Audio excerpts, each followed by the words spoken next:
Yes, thank you, Jenkins. Had a very fine dinner. Mrs. Tweed's famous beef stew with dumplings. Yes, her dumplings are a sight to behold.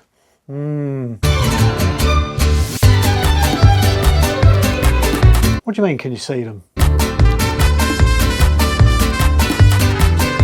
Filthy boy. Hello and welcome to Tweed's Garage, where we're back. Yes, a little bit of enthusiasm. So here we go. This is a video about, what's it about? One of the other fleet. You've only seen it once, maybe, possibly, or not even at all if you've not gone back through the back catalogue like I told you to.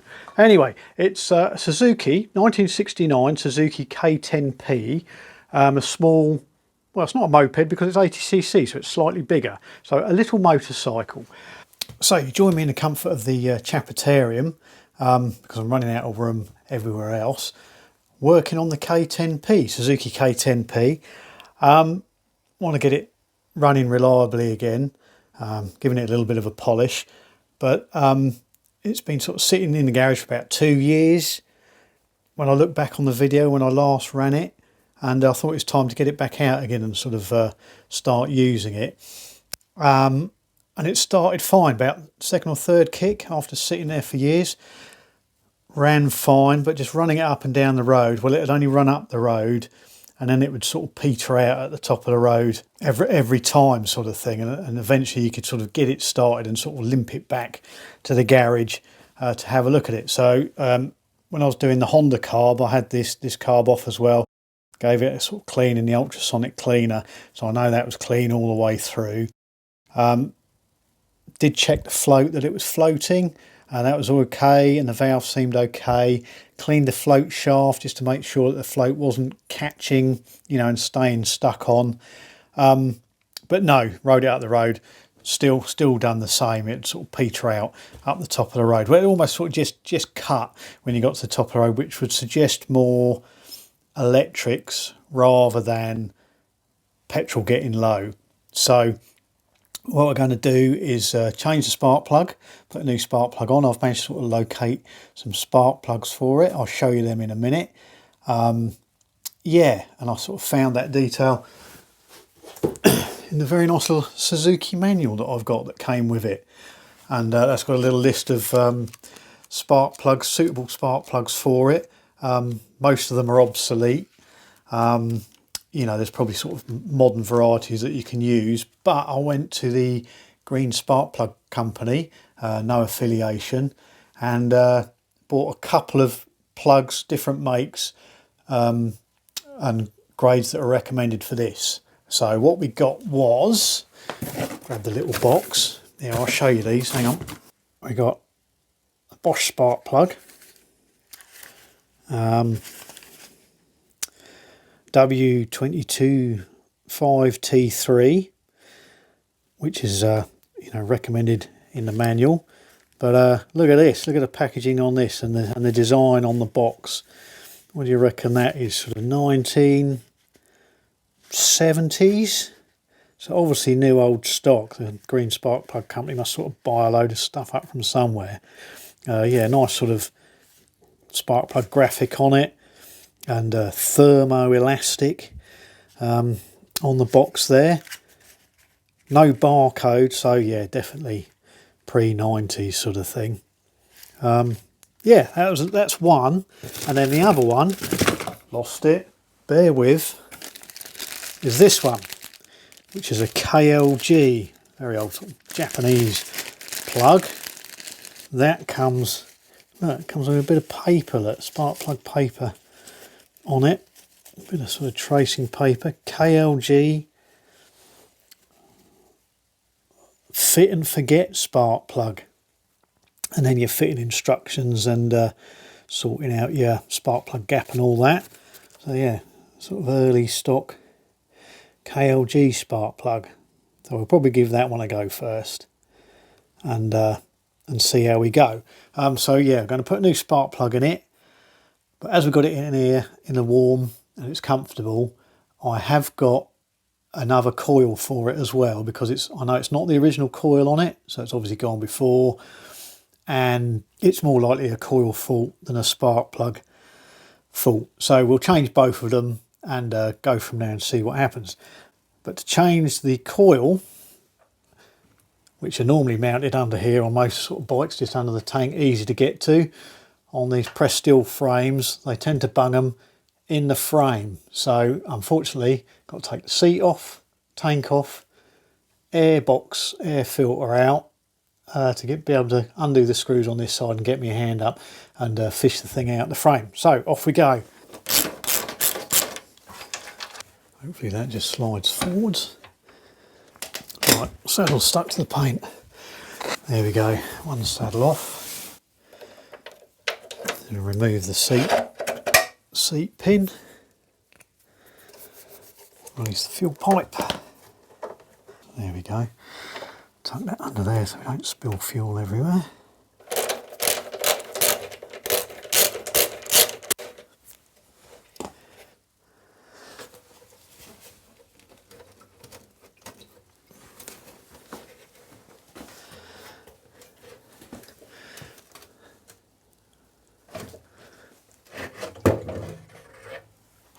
One take.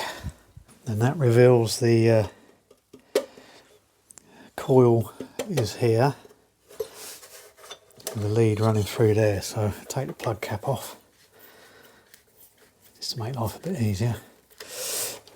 Right, let's remove the battery.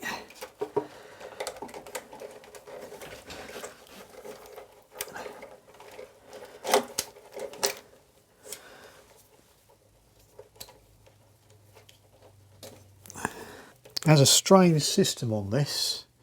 I haven't done some of the wiring again because the wiring was damaged, but it's actually wired. There's a very nice wiring diagram in the manual. See, nice wiring schematic, easy to follow, and with pictures so you know what the component is you're trying to fault find. So this is what we're replacing here.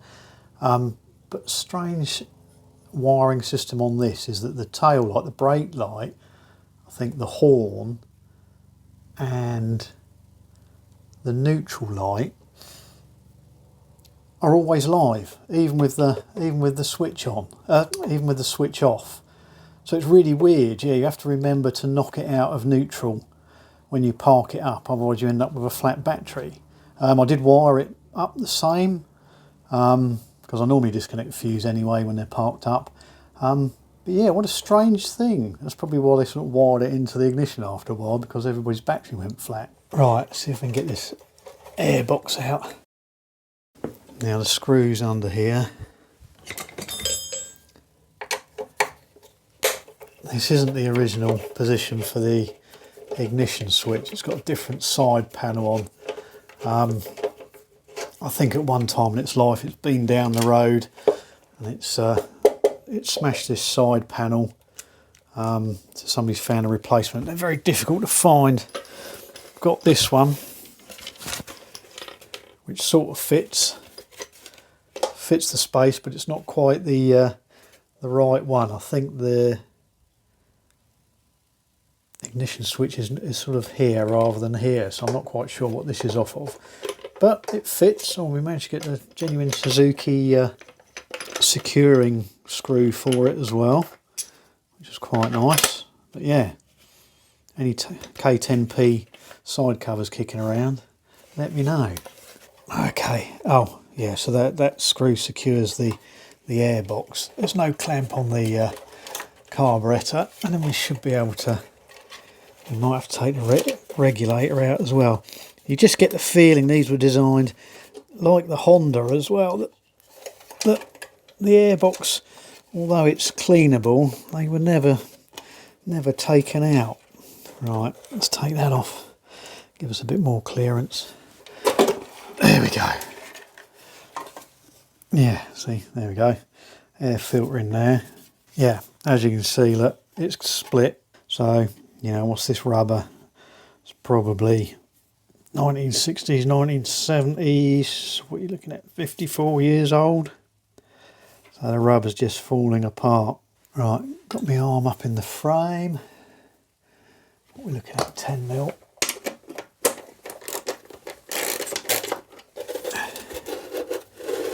The HT lead feels really quite tough on here.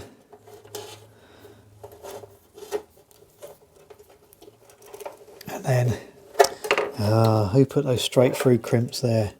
Mr. Tweed. Me probably, because I didn't want them to become disconnected. Right, we need some wiring stuff. Bear with. Okay, so we've made an adapter plate for the coil to mount on, so that it uses the original mounting holes in the frame. So all we've got to do is feed that in there.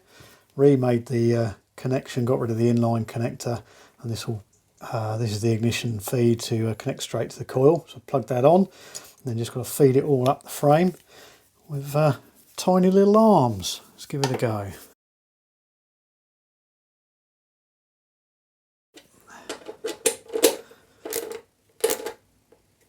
There we go, one coil in place. So, oh no, need the airbox going back in first. What a palaver. That's it, that'll do for now. We'll sort that inlet out later on.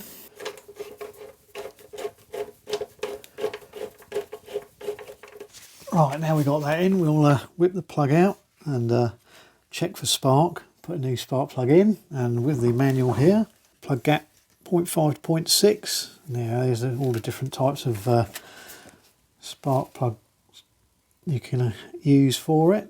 And I managed to get a KLG one of these FS75s, and a Bosch W225T3. But we'll try a KLG one, as it's a fit for life. Right, let's check the gap, 0.5 to 0.6. Yeah, slides through there just nice. Let's pop a bit of copper slip on it. Not all over the electrode though, dummy. Just to stop it seizing in the aluminium. Right, let's put you there. Turn the lights out. See if we can see a spark. Key in.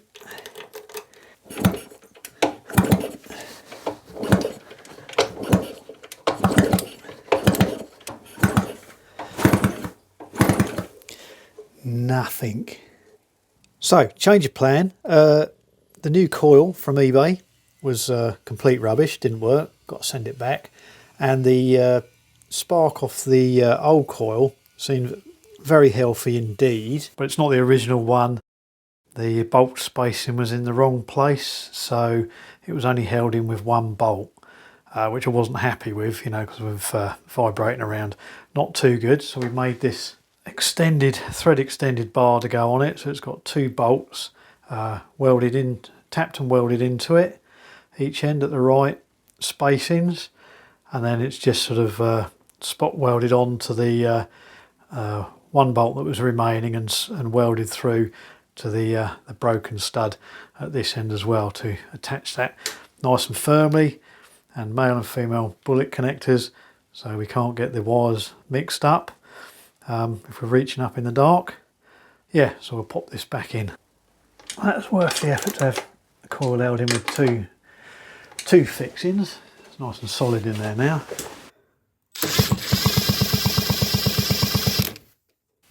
So we decided to delve into the generator cover. Took the generator cover off, and need to pull the flywheel. I'm going to change the condenser.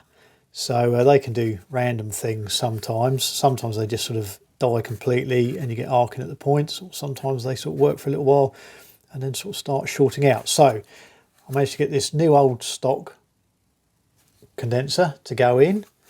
So I thought that was a better plan than a modern Chinese equivalent, the way it's going so far. What we need to do was get the flywheel off. So I need a puller for that. That was another thing Eva needed to order, but I decided to have a go at making one. And here it is. This is my puller, and it's a 27mm, 1mm pitch, left-hand thread. So we turned this up on the lathe.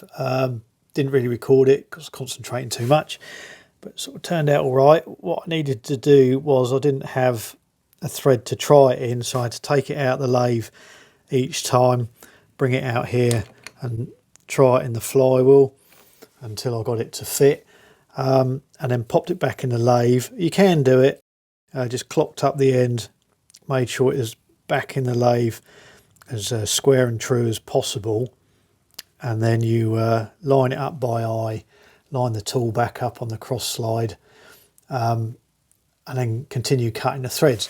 And that worked really well. As you can see, that goes in there quite nice, like that. And that pulled off really easily.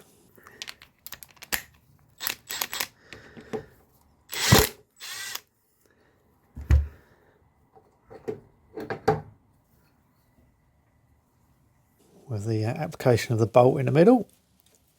But I've just had it off already, just stored it on here just to preserve the magnetism as much as possible rather than leaving it off for ages.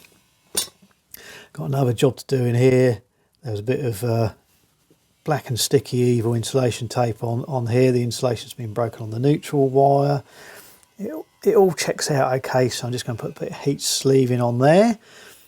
And then the condenser mounts down here, and yeah, unfortunately it's soldered on as well. So unsolder those, remove this one, put the new one on, and give that a go.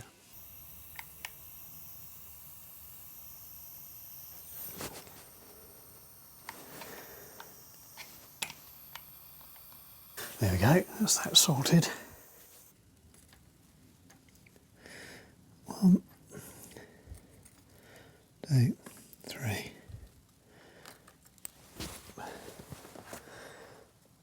There we go, condenser out. So the new condenser in its sort of physical size and the bracket wasn't the same as the old one. I'm sure the capacitance was probably the same because it's all 6-volt, you know, ignition system, so wasn't worried about that. So decided to make a little bracket for it to mimic the old one with a slot to put the felt in to lubricate the points cam and all that on it. So got a thick piece of steel plate and scribed out the shape from the old one onto it, and then cut out the shape, filed it to shape, bent it, cleaned it all up, worked out the location of the hole, popped that on, and then it was a case of cutting off the old mounting lug off the new condenser and tidying that up a bit, and then clamping the new plate onto the side of the condenser, holding it in place, and then sort of tack welding it in a couple of places with the old MIG welder so that it sort of held it all together, but didn't go nuts on it so that we didn't transfer the heat through and damage the condenser. And also because I was welding onto what was the remains of the original mounting plate, there was like a sort of, you know, a thick layer of steel to go, heat to go through before it got to the actual case that it was spot welded to. So with that together, that went in quite nicely. So sort of put that in and then sort of soldered it all on, ready to go. So with the original coil back in and the new condenser on, everything put back together and buttoned up, took it out, gave it a kick, off it went, warmed it up, rode it up and down, didn't cut out, so took it round a little test route, fine round there. So as I was all kitted up and insured and everything, just kept going.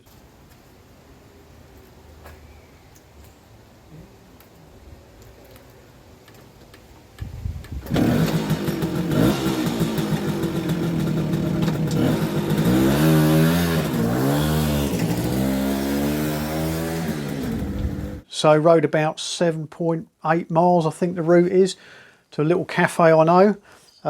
Stopped there and had a breakfast. They do a very nice breakfast if you're ever that way. Yeah, and it was going fine. It was lacking in power. I know it's only little, but I was thinking it'd have more power than that, especially going up the hills. It was really struggling. You have to change down into third. You know, and I know you've got to rev these things, but it just didn't quite seem as perky as I thought it would be. So, ride it back home. So 7.8 miles back home, all fine. Again, lacking in power. Have to take a big run up to get up the hills, but made it home all okay.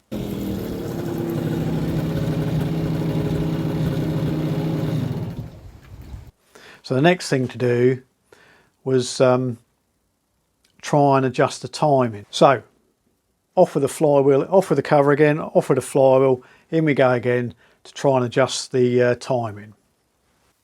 So I've set my points gap, and I've decided to try and check where top dead centre is, and sort of make sense of the timing marks on here. They make sense now. It's just that there was a blue mark, paint mark here, up here, wasn't sure what it was. So I thought I'd confirm top dead centre, which we do by moving the old dial gauge backwards and forwards. It's about there. So put a mark on the flywheel there. So then this mark here, and with this arrow, should be our timing mark for when the points open and close. So I've connected a lead onto the points wiring up to the coil and to earth. Pop the old meter on, and you can't see much, but when you tweak it, you can just see when the points open, you get a slight flicker on the meter there, which sort of corresponds just there.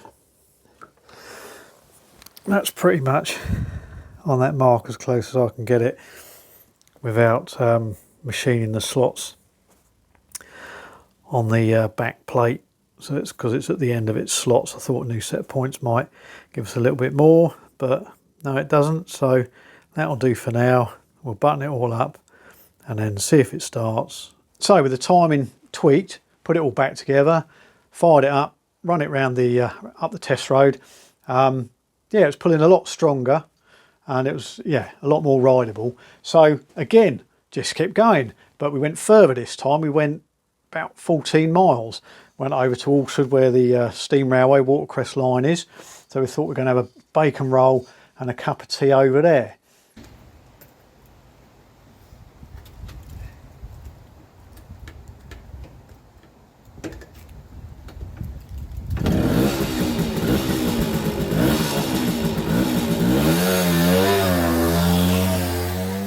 So, rode it all the way over there. It was fine to start off with, but then gradually, sort of halfway along, it started pinking.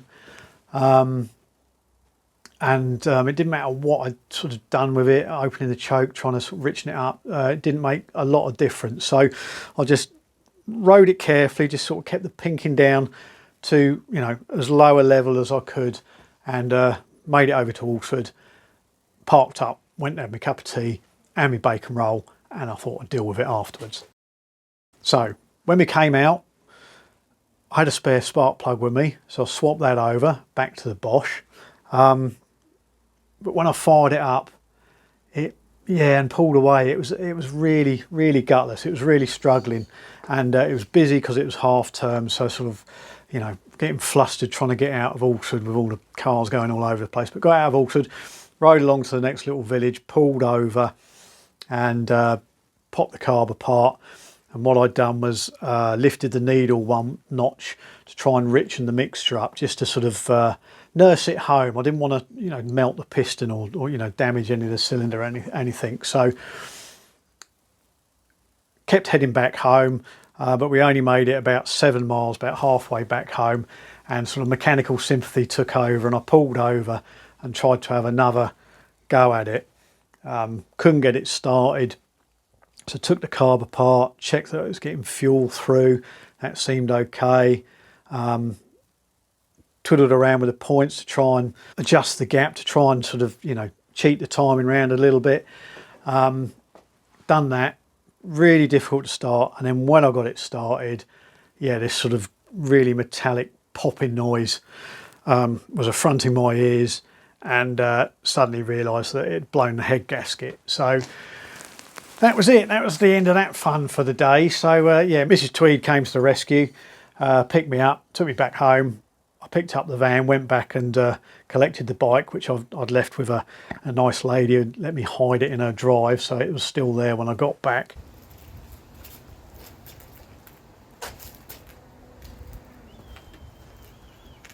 So when I got it back home, dived back into it again to investigate this blown head gasket. I mean, I was going to say suspected, but you could tell that there was black oil running down the top of the cylinder head, and the noise it was making, so I knew it had gone anyway. So into it again we went.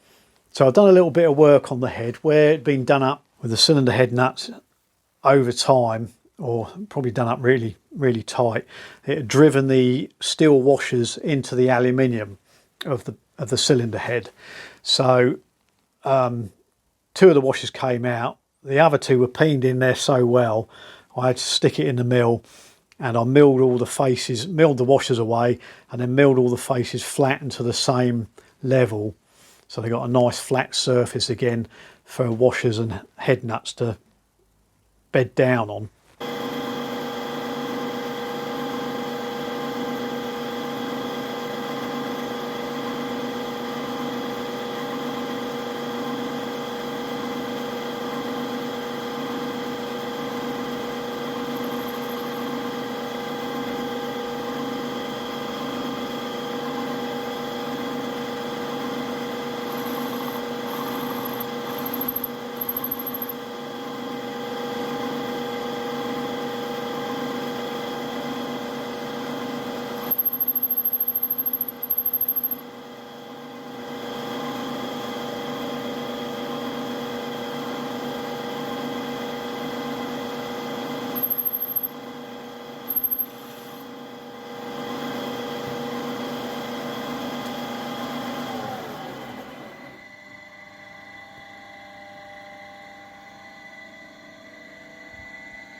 And then turned up some bigger stainless steel washers to sort of spread the load a bit more across the head, so not to damage the head so much when they're tightened up.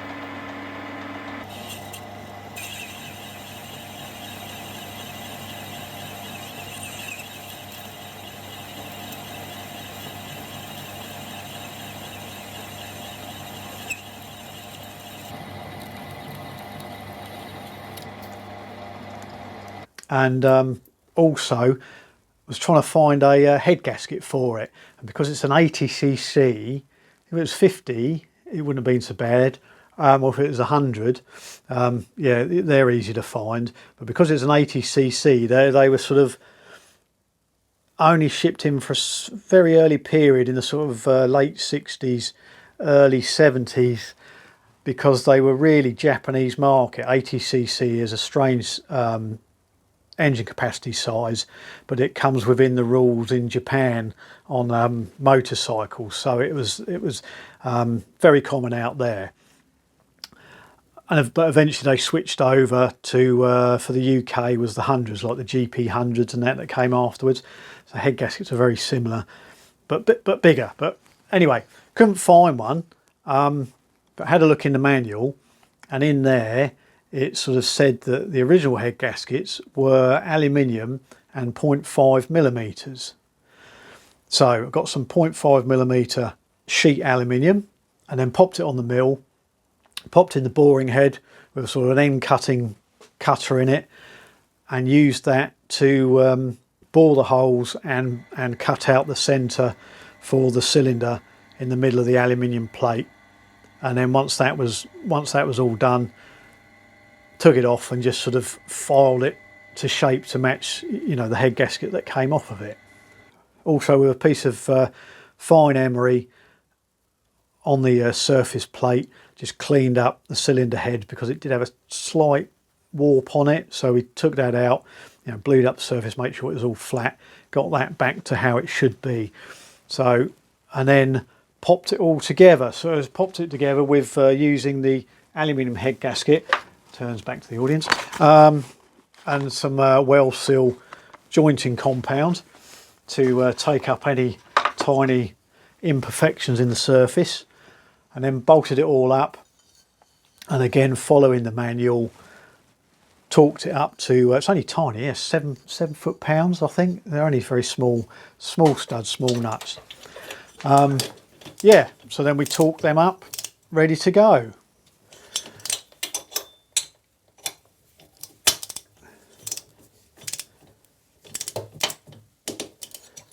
There we go. Oh, you have to watch that one. So with that all done, take it outside again, see if it starts.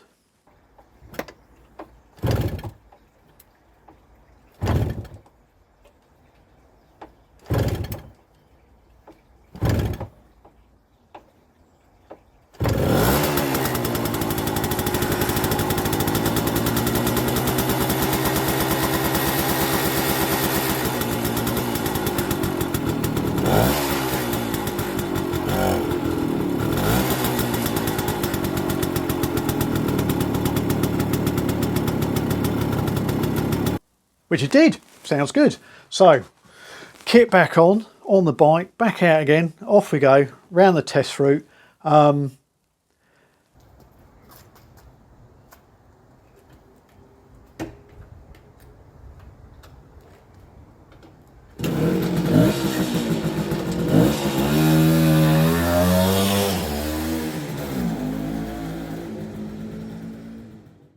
Yeah, there was still a sort of, it was okay for a bit, and then there was a sort of tinkly noise going on. Wasn't sure if it's timing or whether the head gasket, the new head gasket, was leaking. Wasn't quite sure. So I brought it back home.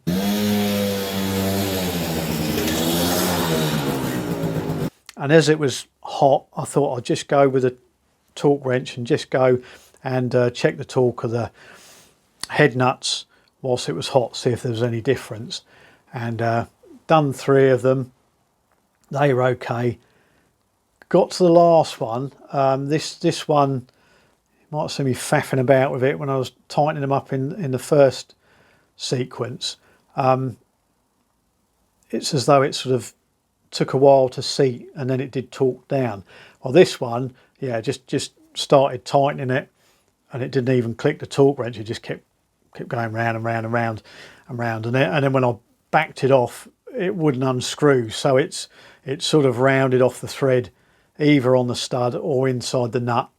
And of course it meant it was only really held by three studs, so it was just allowing it to sort of out the side. So there we are, bike with a blown head gasket again. Yeah, and I've got to work out how to get the head off. Once I've got the 3 head nuts are okay, but the other one that's sort of just going round and round, whatever way you turn it, I think hopefully once I've got the other 3 off and I'll put a little bit of leverage underneath it as I'm undoing it, I should be able to get it off and sort that out. So what I'm going to do is make some new studs. I've got some old engine studs, I might turn them up out of those, and some new nuts to go on top. I might see if there's enough space to sort of go up on the studs 0.5 millimetre or 1 millimetre, just to confuse somebody whoever takes it apart again. But yeah, just to, you know, make it a little bit more reliable on the head gasket, because yeah, I'm probably a little bit heavier than your average Japanese man was back in 1969. So I think any help to keep the gases in would be welcome. So there you go. Hope you enjoyed it. Give us a little like and subscribe, and yeah, pop along and see what other videos are coming along. What am I going to do? Yeah, it's all got a bit out of order. I've been sort of skipping from project to project with not enough material on one to sort of, you know, give you a video. So what I'm going to do, the next one, yes, workshop tour as well. Yes, I'm going to do that. Anyway, when I tidy up, but I think the next one will just be an overview of the fleet, what's going on with all the projects, and the little bits that I've done. I can show you those. Yeah, so yeah, you'll like that, won't you? Yeah, of course you will. All right, see you next time. Don't forget, give us a little like and subscribe, and I'll see you again. All right, cheerio, bye. Yeah, you wait till I tell Mrs. Tweed, Jenkins. Dirty boy.